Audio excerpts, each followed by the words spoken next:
Welcome back with another banger. It's the React Files. Hope you're having a good night. Let's get straight to it. In 2008, a man was riding the bus alone at night when he heard screaming. Confused, he looked back a couple rows and spotted a man named Vince Lee calmly and methodically stabbing another sleeping passenger. The driver veered the bus to the side of the road as the passengers started screaming for help and banging on the windows, desperately trying to flee.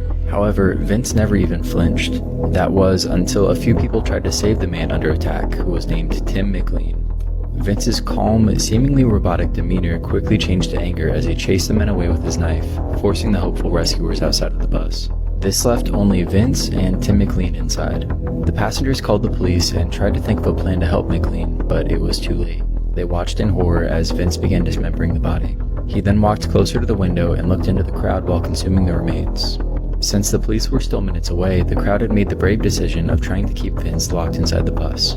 They armed themselves with anything they could find and held the door shut until help arrived. And after a night-long standoff with the police, Vince tried to break a window to escape, but was quickly tased and detained. Ultimately, Vincent Lee was sentenced to stay at a high-security mental health facility due to severe untreated schizophrenia. This is one of the most dangerous bits of information that anyone can know about. Literally just knowing about it may put your life at risk. An information hazard or info hazard is a piece of information that is dangerous to anyone that knows about it or the people around them if that info is used in any way. For example, knowing how a nuke is built is an info hazard, and anyone that explains it to you is low-key putting your life in danger. The details provided in that information can cause serious harm if someone decided to act on it. But as long as you don't, build a nuke, you're safe. But the info still exists in your head as a potential hazard. This is Roko's Basilisk, which is even more dangerous as no action is needed to experience its detrimental effects. Just knowing it is the danger. A cognito hazard is a piece of information that is harmful to just know about. It doesn't matter what you do with that newfound knowledge, just the fact that it exists in your brain negatively impacts you and or others. Like movie spoilers, me saying Snape kills Dumbledore is technically a cognito hazard. A pretty harmless one, but now that plot element of Harry Potter is ruined for you just by you knowing it. But there are other cognito hazards that are a little more detrimental than that. These terms info hazard and cognito hazard are sometimes used interchangeably, so all you, technically that wouldn't be considered a cognito people can relax.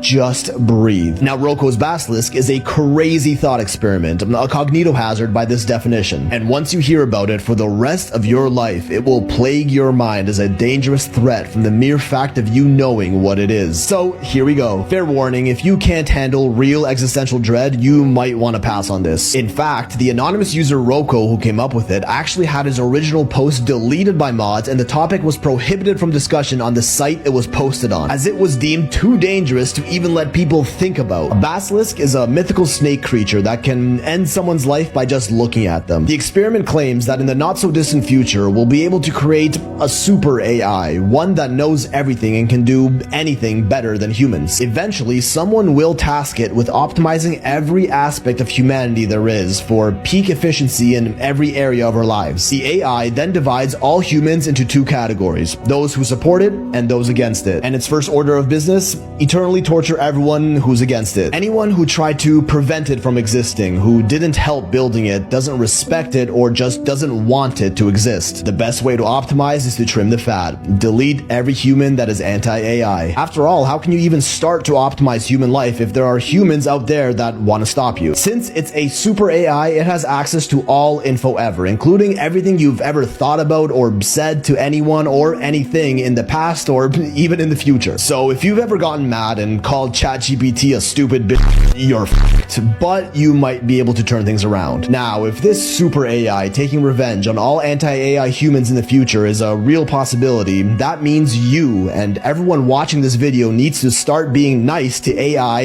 every opportunity we get. Remember to say please and thank you. And also do everything you can to contribute to the inevitable construction of this malevolent super AI. But if no one ever told you this information before, you'd be safe. The all-knowing AI will know that you were you're unaware of its future potential existence and will leave you alone. It can't properly judge whether you were for or against it and has no choice but to ignore you. Even if you continue to be rude to AI and don't help in the development of the super AI, not knowing about the future potential existence of this super AI is enough to save you from eternal torture. But since now you know about it, the Basilisk has seen you and you can't escape. Even just thinking about it, as everyone watching this is doing right now, increases the probability that the super AI will end up getting built. As the more people think about it, the more likely it is that someone will create it so they can be safe. As long as you know about Roko's Basilisk, as you do now, you have two choices. Be nice to AI and aid in its development, or suffer for eternity. But there might be a way for you to defeat it. This is a cognito hazard because just knowing about it and doing nothing with that knowledge would hypothetically cause harm for you in the future. In order to prevent this harm, you must do something. In this case, just be nice to your AI and assist in its development any way you can. So you're either forever enslaved to its development and success or forever enslaved to its torture and torment. But there is a way out of it. All you gotta do is not believe the Basilisk to be true. You see, this is only a cognito hazard if we believe it's a cognito hazard. If you believe this Basilisk to be real and continue to not help AI get built and disrespect it, the super AI will know this, it knows everything, and do bad things to you. But if you choose to believe this Basilisk isn't real and is just a made-up fairy tale and you continue to be mean to AI, but this super AI does end up eventually getting built, the super AI should also know that you didn't believe in the Basilisk, and with this should spare you due to it not being able to classify you as knowingly against it. You can't exactly be anti-unicorn lives if you don't believe unicorns are real. Is this kind of making sense? But once this AI does end up getting built, then we kind of gotta start being nice to it and all other AIs around it when this optimization task gets started. For now, ignorance really is bliss. So just in case it does get built, let's choose to not believe the Basilisk to keep ourselves in the clear. Leave behind a couple of breadcrumbs of info for this future super AI to scrub from the internet by commenting the Basilisk is a lie, and you will be spared. But then again, if this AI really is all-knowing, it might catch on to us trying to loophole our belief in the Basilisk like this, and we might as well just comment, I love AI instead, and embrace our new masters. Nah, the Roko Basilisk ain't real. Shout out to Phil's Pixel. That's crazy. That's a theory I never heard of at all. I don't know nothing. Okay, here's a really weird question. If someone very close to you died, would you bring them back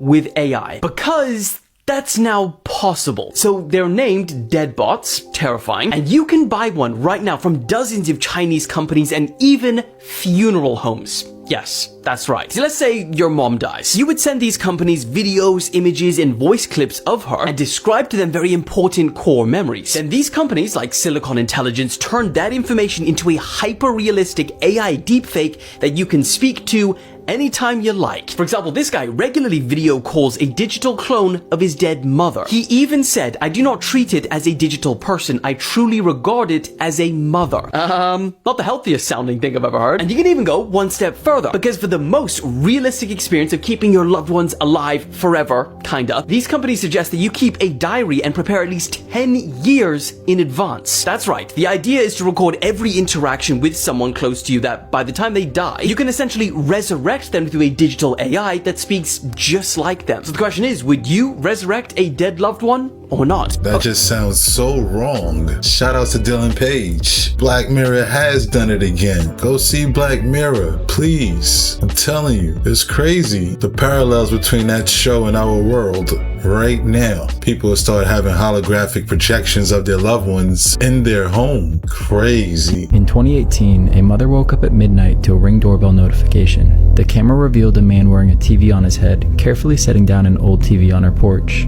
She froze in confusion and horror as the man turned toward the camera, cocked his head, and slowly waved at it, seeming to acknowledge her presence. Before she could do anything else, the man walked off into the darkness. What she didn't know was that this was merely the first incident of many. That night, TV Head, as the public named him, dropped off TVs at dozens of other homes in the neighborhood. Police went by loading each one up into a truck as rumors began circulating questioning potential motives.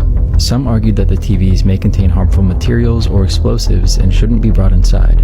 Others simply viewed it as a prank, albeit a creepy one. Although the police found that the TVs were ultimately harmless, the hunt to find the suspect, and hopefully his motive, was now on. Luckily, it didn't take long for them to receive a tip on a local 19-year-old. They quickly got a search warrant and found that he stashed an additional 30 TVs in a nearby abandoned building. They planned to charge him with trespassing, illegal dumping, and felony wearing a mask in public, but seemed to drop the charges once he revealed it was a prank. I need you guys to see this technology that we have that's available to the public. You can literally draw on your phone and it'll project an image on a building, on the sky, almost anywhere, and half the time these lasers making the image are completely invisible. They had to put smoke in front of it to see it in most places. And if they're doing all of this, what do they have that we don't know about? Any technology that they give us, it means that they are so far and so superior, so far ahead of us that we could not even comprehend it. I just made a long video on Facebook about really Project BB going back to the 90s and going over all of it. My point is, are we going to build a differentiate in the future what's technology and what's not? What's spiritual and what's physical?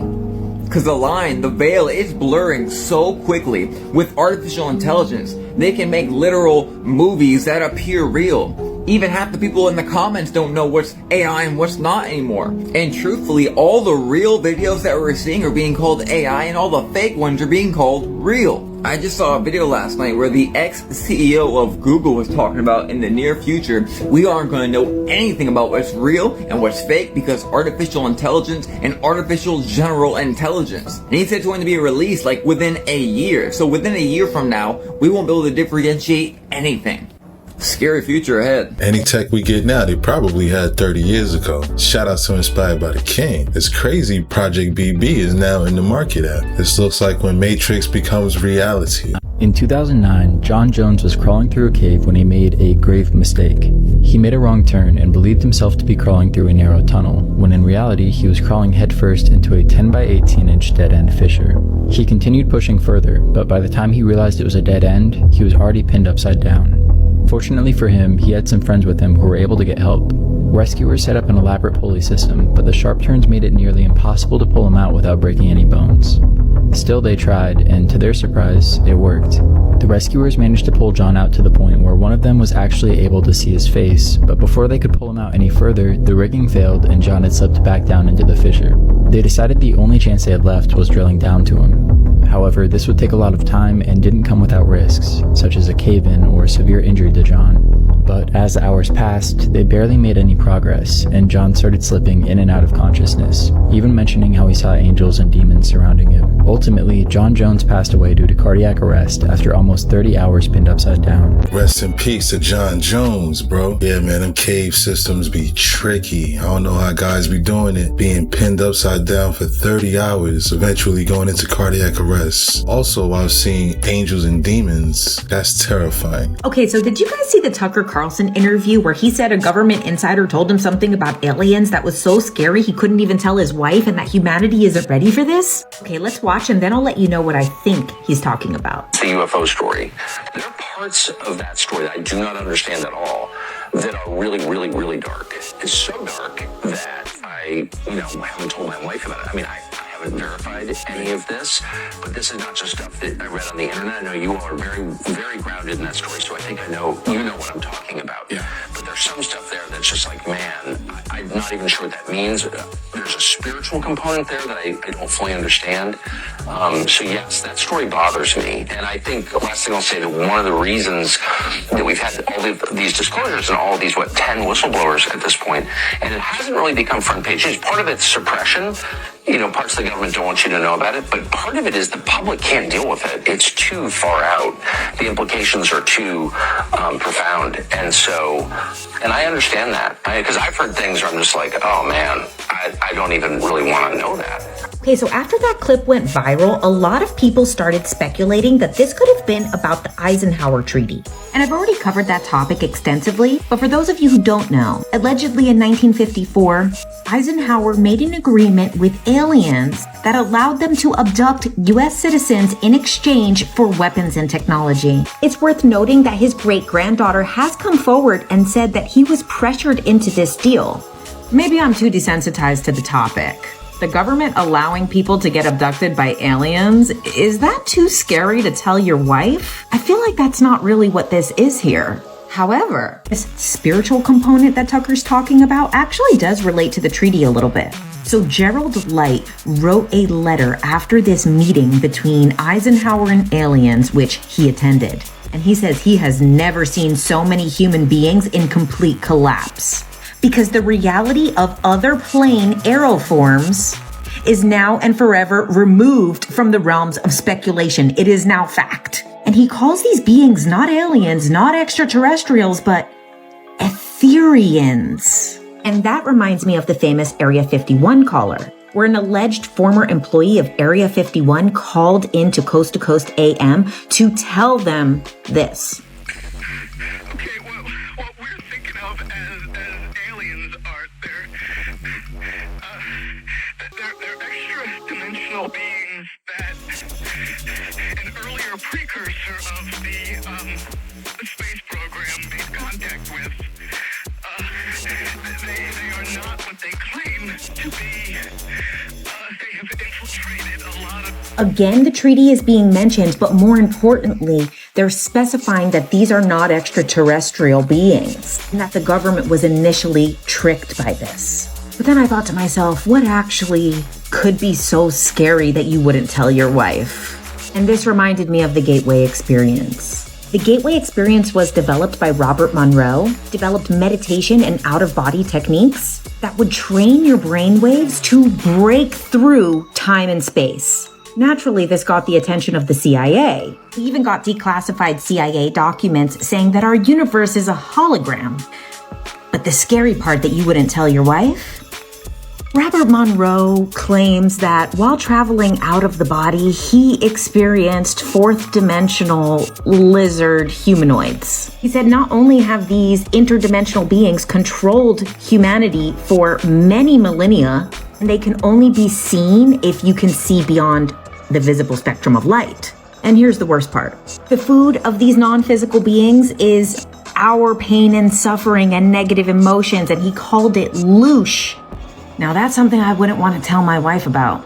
However, I had the privilege and honor to interview the last living member who worked on the original Gateway Experience. His name is Mark Serto. He was best friends with Robert Monroe, and he was also the sound engineer on the Hemisync recordings.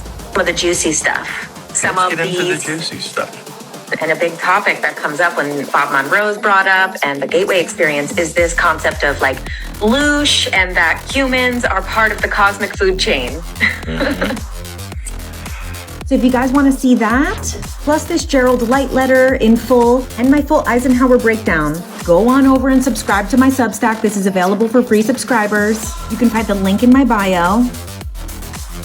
And let me know in the comments what you guys think Tucker Carlson might have been talking about. Shout out to JK Ultra. Whoosh. That's crazy. The feeding off of bad emotions. That's why you gotta try your best to vibe high. For all the people Tucker interviewed, ain't no telling what theory he was talking about. A kid was watching TV in his room when his cartoons were suddenly interrupted by a video of a man in a strange mask with a voice distorter yelling at him. The boy was overcome with a sense of dread and fear and went to go get his parents, but by the time he got them, the TV was back to his cartoons. While they initially didn't believe him, they would hear the story the next day. A man in a Max Headroom mask hijacked the signal to a local Chicago broadcast station. His message was unclear and delivered in a peculiar, disturbing manner. Viewers and broadcasters alike were confused and left speechless. Well, if you're wondering what's happened, so am I. But it would only be a couple hours until the second broadcast interruption took place. The masked man spoke a lot more nonsense while playing with an adult toy before a second individual came into the frame. He then yelled about how they're coming to get him, before the person in a maid outfit started spanking him with a fly swatter. Some saw this as a cryptic message from an unknown source, and others saw it as a prank. Either way, the hunt to find the perpetrators was now on. Due to the extensive technical knowledge required to hack a television broadcast system, law enforcement suspected that it may have been an ex-employee. However, nobody ever came forward, and the police were unable to find any potential suspects or motives. Max Headroom. I guess this is where Eminem found the inspiration for his video. Shout out to Nan Booth. What exactly happened to Sharon Gregory on October 24th, 1988 may never be known. But one thing is clear. Her killer had an obsession with horror movies. Did Mark Branch have a psychotic break and think he was part of the Friday the 13th franchise? Or was he simply obsessed with gore and wanted to experience it for himself? Because today is Friday the 13th, I'm going to tell you about the murder of Sharon Gregory, which is sometimes referred to as the Friday the 13th murder. In 1988, 18-year-old Sharon Gregory was a freshman studying psychology at Greenfield Community College when she met Mark Branch. Mark was also 18 years old at the time, and he was apparently socially awkward, aggressive, and emotionally disturbed. He had spent some time when he was younger under psychiatric care, and he reportedly often talked about killing women. His friend Scott Landry would later tell detectives that at times Mark would, quote, wonder aloud how it would feel to kill someone. And Scott's girlfriend Amy would later say Mark Branch would watch violent movies such as Friday the 13th at home. She said, quote, Mark talked about living out a fantasy of being Jason, the character from Friday the 13th. Branch and Sharon were only acquaintances, not really friends. According to many reports in the media on this case, Sharon was writing a psychological profile essay on Mark Branch. Allegedly, Branch's profile from his time in the psychiatric hospital was in Sharon's possession, and it's alleged that she was using that to write a profile on him for her psychology classes. However, investigators were unable to confirm whether or not this profile was a part of the coursework for her psychology degree, or if she was actually doing the profile at all. Additionally, according to an affidavit that was later released, Sharon's twin sister Cheryl was the one who had Mark's official psychological profile. It is very unclear what was actually happening with that profile, if anything. But reportedly, on the night of October 23rd, 1988, Mark Branch was hanging out with Sharon and two of her friends. And the next day, he would do the unthinkable.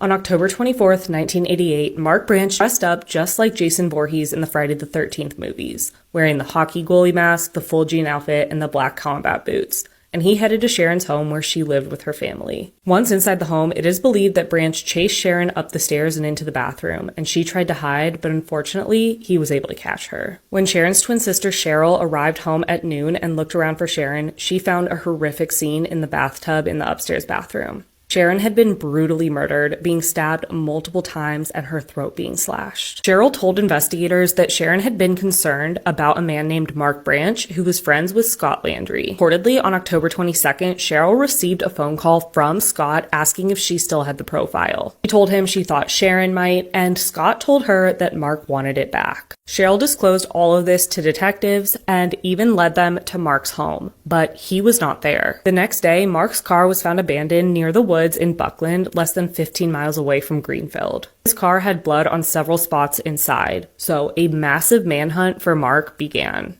He did not show up for work when he was next scheduled, and he was nowhere to be found. The dense woods of western Massachusetts was the main area that authorities were searching for Mark, but it would be weeks before he was found. November 29th, 1988, over a month after Sharon's murder, a man hunting in the woods came across the body of a young man.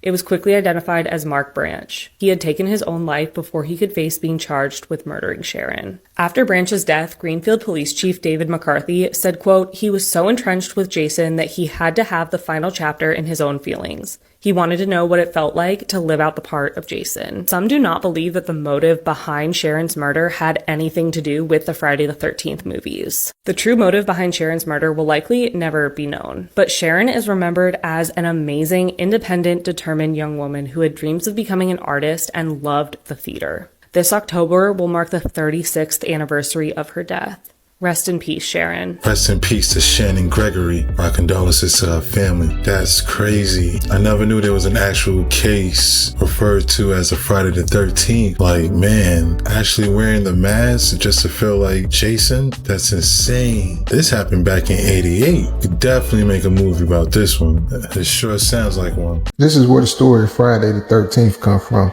So Jason Voorhees was a real little boy. And this is, Camp Crystal Lake is a real place. You can go there to this day and go on a tour, and they do camps there to this day. But the real Jason, now his name wasn't Jason Voorhees, that ain't his real name, but he was based on this boy right here. So this boy right here loved it, hockey. So he would get his hockey stick, man, and he'd run out there and try to play with the rest of the kids. But the only problem was his face was a little messed up, man. So his face was a little messed up. The other kids, they'll make fun of him and all that. But over the years, they kind of learned that he was actually a good player, and he became friends with everybody. Now his daddy left his mama because his mama was like overbearing, over controlling, just one of them women, like y'all know how we got them aunties that just can't relax. She ain't got no man and she just on 10 all the time, on 10,000, like all the time. That's what his mama was. So, his mama always went above to look out for him, man. Even like when things was good, she'd just be, okay, just let mommy know you need, so, but he was playing with kids. Now, one day this new boy came into the neighborhood and this boy was from the big city. So when he got there, everybody looked at him, like he was cool, man. Back in the day, them cool boys, they had them leather jackets on, their hair all slicked back and all that. I think he was probably one of them Italian boys, come from New York or whatever over there to Jersey where they was at. Now, he got to messing with the little boy, talking about him and everything. And instead of the local kids taking up for him, they wanted to be like the big city boy. So they started making fun of him too. So now, even though he was the best hockey player out of all of them, none of them would let him play. So when his mama found out and she would see him, every day she just realized he was sad and he wouldn't say what was wrong, but he'd be sitting and, just looking all crazy. So she realized what was happening. And when she found out, she went to the boy and the boy, cussed her out or whatever and told her to get out of his face. So she figured out who his parents were and went to his parents, and they from the big city too. So they told her the same thing. So after that, this is where the movie got the idea from. She came and just went nuts and started going to get, revenge for her baby. And I can't tell y'all everything she did, but that leather jacket was covered in Kool-Aid, right? That jacket was covered in cherry Kool-Aid. Mama Voorhees didn't play when it came to her son. That's a fact. Shout outs to Urban Legends from the Hood. That was pretty tight seeing the original location where they filmed Camp Crystal Lake. That was pretty tight. In 1990, a young boy in Mexico was watching cartoons around midnight when the broadcast was interrupted by a slideshow of nearby missing people. One in particular stuck out. Her name was Selene Delgado Lopez, and children all across Mexico reported that her photo caused a sense of dread and uneasiness, causing her to become an urban legend of sorts. Despite this, no information was found on her and there were no updates on her case until about 20 years later. The same young boy, who is now a young adult, was scrolling Twitter when a weird video came up from Canal 5's account, the same channel that broadcasted the infamous Selene Delgado photo 20 years ago. It was simply captioned Selene, with no other details. Most people believe that Canal 5 was simply posting old creepy videos as a publicity stunt, but this only made the Selene Delgado case more famous. After this, many people began spreading more pictures and rumors, such as the infamous Facebook hoax, where people claimed that a user named Selene Delgado Lopez was suddenly appearing in everyone's friends list. Even though most of the rumors and photos spread after the initial broadcast have been proven to be hoaxes, what truly happened to Selene Delgado remains a mystery and likely always will. So I was watching the VMAs and I saw this woman in the crowd. What the heck is this? Yo, I seriously feel like something really big is coming. I know I show you guys all the stuff that's going on and everything else, but I had this really weird feeling. Did y'all see her dress at this VMA or whatever it is? Tell me why she has UFOs on the dress, even in her tour. And I'm sure you're asking yourself, why is this such a big thing? Every major event this year has had aliens, UFOs, or greys. We just had the Olympics and we had all these greys performing behind this mantis, and mantis again was known by the ancient tribes to always show up with greys, and I mean everywhere. And we had the aliens at the Super Bowl. Don't worry, it's my video. It's like every single major entertainment source is all showing us UFOs and aliens. Why? What happens when this kind of stuff is usually shown over and over again? Think about it. I wonder, I feel like they're kind of trying to show us, the future. Oh, and I forgot the Miami incident right when the year started. And then right after the eclipse, we had these black shadows flying by the sun. Yeah, so sorry, but I don't think this is an accident. Neither anything else that we've seen majorly entertainment-wise. Friday the 13th. We all know it as a day of bad luck. A day when black cats cross our paths and ladders seem to jump out in front of us. But where does this superstition come from? Why do we fear this seemingly ordinary date? Some say it started with the number 13, long considered an unlucky number in many cultures. Others point to Friday, a day associated with misfortune and religious significance. So, join me as we explore the history, the myths, and the real-life events that have made Friday the 13th a day of dread for so many. Now let's start with the number 13. This number has been giving people the creeps for ages. In numerology, the number 12 is often seen as a symbol of completeness. 12 months in a year, 12 apostles of Jesus, 12 signs of the zodiac. 13, being one more than 12, disrupts this sense of order. In some cultures, 13 is associated with bad luck. For example, in many Western countries, high-rise buildings often skip the 13th floor, going straight from 12 to 14. Some airlines even omit row 13 from their seating arrangements. It seems like people would rather not tempt fate when it comes to this dreaded number. The fear of the number 13, known as triskaidekaphobia, is a real phenomenon. Now let's talk about Friday. This day of the week has its own share of negative connotations, particularly in the Christian tradition. Good Friday, the day of Jesus Christ's crucifixion, casts a long shadow over Fridays.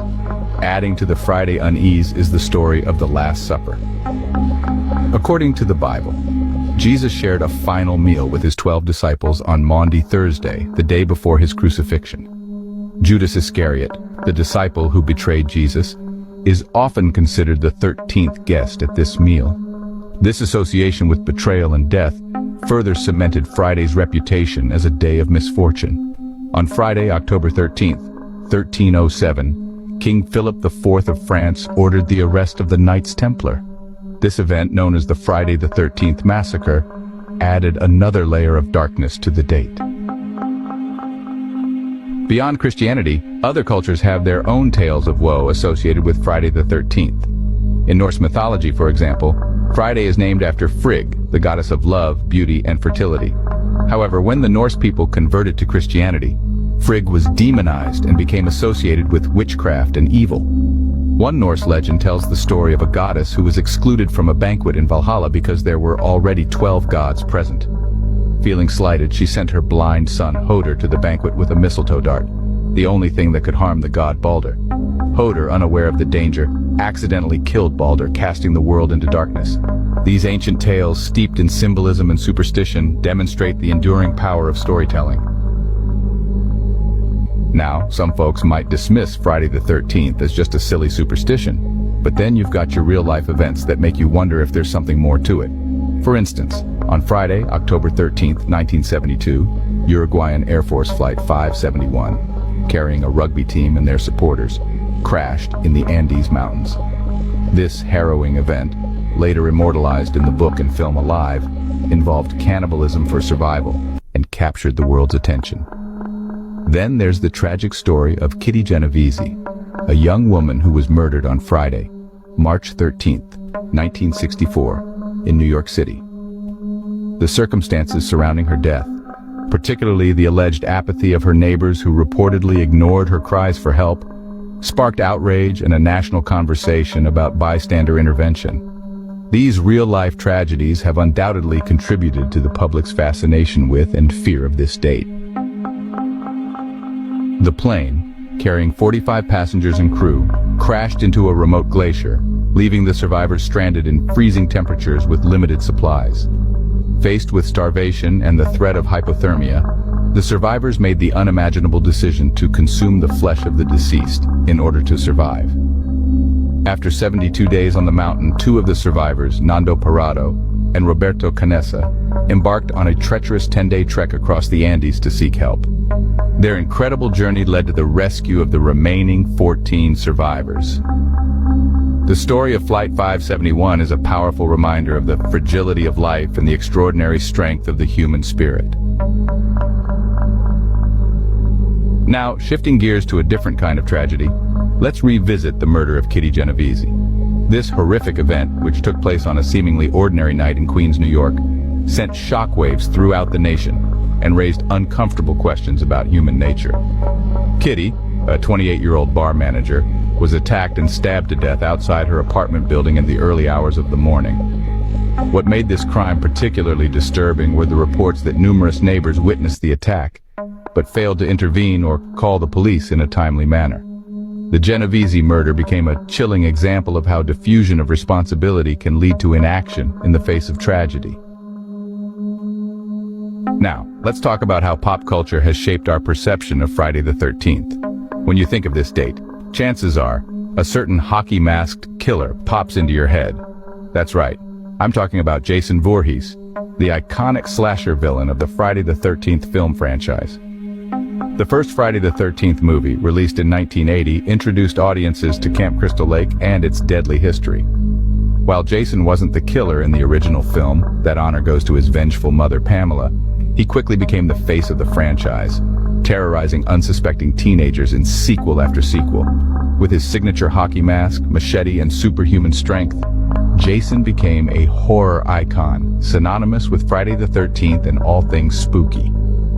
The success of the Friday the 13th franchise speaks to our fascination with fear and the thrill of the unknown. So, why does Friday the 13th continue to hold such sway over our collective imagination? Well, I think it boils down to the power of belief. Superstitions like Friday the 13th tap into our primal fears and anxieties. They offer a sense of order in a world that often feels chaotic and unpredictable. When we believe in something, even if it's irrational, it can have a real impact on our thoughts, feelings, and behaviors. In the case of Friday the 13th, our belief in the superstition can lead us to be more cautious, more aware of our surroundings, and more likely to attribute misfortune to the date itself. This self-fulfilling prophecy can perpetuate the myth, making it seem like Friday the 13th is truly a day of bad luck. But here's the thing about superstitions. They only have as much power as we give them. Now, despite its spooky reputation, Friday the 13th can also be a day for fun and frivolity. Some people embrace the superstition, throwing Friday the 13th parties, watching horror movies, and even getting married on this date. Here are a few fun facts about Friday the 13th. The fear of Friday the 13th is called frigatriskaidekaphobia, a combination of the Norse goddess Frigg and the Greek words for 13 and fear. It's estimated that businesses lose hundreds of millions of dollars each year due to people avoiding travel, shopping, and other activities on Friday the 13th. In some cultures, Friday the 13th is considered a lucky day. Some haunted places and paranormal enthusiasts claim that ghostly activity can increase on Friday the 13th. The combination of Friday, historically seen as an unlucky day, and the number 13 has given rise to the belief that paranormal events are more likely to occur. Many people visit haunted houses, cemeteries, and paranormal hotspots on Friday the 13th, hoping to encounter a ghost or spirit. Some ghost tours and paranormal investigations are even planned specifically for that day, to capitalize on the eerie energy surrounding the date. There are anecdotal stories from individuals who claim to have witnessed ghostly apparitions or experienced supernatural encounters on Friday the 13th. These stories often involve seeing shadowy figures, hearing disembodied voices, or feeling cold spots in places that are believed to be haunted. Some people have reported experiencing heightened ghostly phenomena in haunted hotels on Friday the 13th. Hotels like the Stanley Hotel, inspiration for The Shining, the Queen Mary, and others reputed to be haunted, often have reports of increased activity from paranormal investigators and guests alike. The superstition that if 13 people sit down to dinner together, one will die within a year is sometimes linked to ghost stories and eerie coincidences around Friday the 13th. The belief ties into the idea that the unlucky number 13 draws misfortune and even ghostly entities. Friday the 13th is often linked to urban legends involving ghosts, such as haunted bridges, cursed locations, or apparitions of people who died under tragic circumstances on that day. These tales tend to circulate through local lore, particularly in small towns or places known for their haunted histories. While there isn't a direct historical connection between ghosts and Friday the 13th, the superstitions surrounding the day lend themselves to ghost stories and paranormal themes.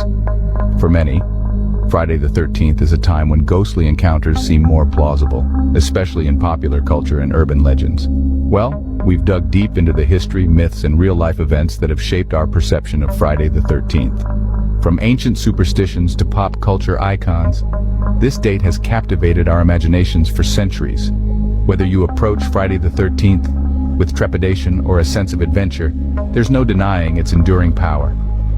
It's a day that reminds us of the fragility of life, the power of belief, and the importance of facing our fears.